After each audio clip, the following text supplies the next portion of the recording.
The night everything finally broke, he didn't even look guilty. He stood in our kitchen, phone in his hand, calmly texting someone while I was crying at the table, like I wasn't even there, like I had become part of the background of his life.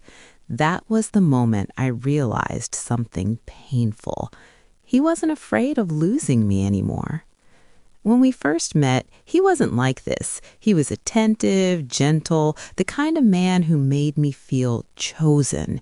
He remembered little things about me, the way I took my coffee, the way I went quiet when I was overwhelmed. I fell in love slowly, carefully. And when he cheated the first time, I convinced myself it was a mistake. I didn't catch him with another woman. I caught him lying. A late night, a weak excuse, a story that didn't quite add up. When I asked questions, he apologized. He cried. He promised it would never happen again. And I believed him because loving him felt easier than imagining my life without him. The second time hurt more. I found messages, nothing explicit, but enough to know he was giving someone else the attention he barely gave me anymore. When I confronted him, he didn't deny it. He said, "You're overreacting." That sentence stayed with me, but I stayed. I told myself loyalty meant endurance. I told myself love meant forgiveness. I told myself that if I loved him enough, he would eventually choose me. Each time he cheated, the apologies came faster and the guilt came slower. He stopped trying to hide it well. He stopped reassuring me, and I started shrinking. I watched my confidence disappear. I became quieter. I measured my words so I wouldn't start another fight. I blamed myself for his distance. I wondered why I wasn't enough. Friends noticed. They asked questions. I lied. I said we were fine. The worst part wasn't the cheating. It was how he treated me afterward, like my pain was an inconvenience, like my tears were annoying, like forgiveness was something I owed him.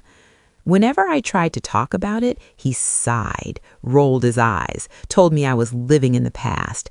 "You chose to stay," he'd say, "so stop punishing me." But I wasn't punishing him. I was breaking. The day everything changed didn't feel dramatic at first. I came home early from work. He wasn't there. His jacket was gone. His phone was on the couch. And for the first time, instead of fear, I felt calm. I picked up his phone without hesitation. There were dozens of messages, not one woman, several, different names, different conversations, different versions of him. Compliments he never gave me, promises he never kept, jokes I had never heard. Suddenly, everything made sense. He wasn't confused. He was comfortable. Comfortable knowing I would stay, comfortable knowing I would forgive, comfortable knowing I would accept less than I deserved. When he came home and saw me sitting at the table with his phone, he froze. For a second, I thought he might finally look ashamed. Instead, he looked annoyed. "What are you doing?" he asked. "How long?" I said. He shrugged. That shrug hurt more than every lie combined. I asked him why he kept cheating, why he kept coming back, and he said something I will never forget. "Because you never leave." That sentence broke something inside me. The argument that followed was brutal. He blamed me for being too forgiving, too emotional. He said I made it easy for him. For the first time, I didn't scream back. I packed a bag. He watched from the doorway, waiting for me to calm down, waiting for me to stay. "Where are you going?" he asked. "Somewhere I'm chosen," I said. He laughed until I walked out. That night, I cried harder than I ever had, not because I missed him, but because I realized how much of myself I had given to someone who never valued it. The messages came the next day, apologies, promises, regret.